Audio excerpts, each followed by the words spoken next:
shot at them. They have a good team. But when you go down there at night, weird things happen. I mean, I went down there as a kid several times and saw all sorts of things go down, both for MSU and against MSU.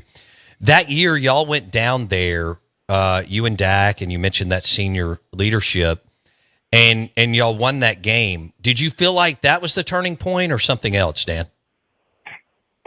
You know what? No, I think that was a big one because we went down there to play them on a Saturday night. I think, there was a stretch in the middle right there where we played LSU, Texas A&M, and Auburn.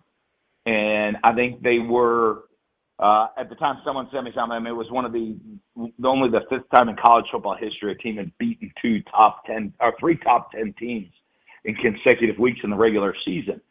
So we knew we had that stretch coming up in the middle of the year. The win down there, I remember, as you said, crazy things happened. We were blowing them out in the third going into the fourth quarter. It was, we were up by 3 to 4 scores and late in the game. And it was crazy. We kind of we even had backups in trying to get ready for the next, because we knew we had a big game the next week.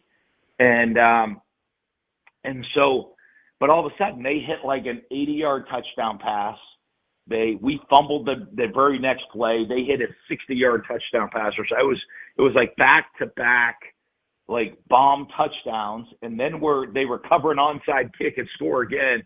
And we have to recover an onside kick and then knock down a Hail Mary at the end of the game as they put this frantic rally together. As you said, crazy things happen.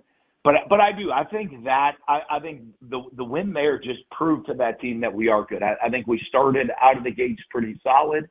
We're undefeated, but when you start going and you playing a top 10 team on the road, and the way we were able to dominate that game early, even though we didn't finish, I think that gave our guys a lot of confidence moving forward. And then we did the same. We dominated Texas A&M. We jumped out to a huge early lead against Auburn and ended up winning by both of those games by 3 scores against top 5 teams and or top 10 teams, I think they were at the time. Auburn was number 2, I know. So I think that certainly gave us confidence that we could have a pretty special season. He is Dan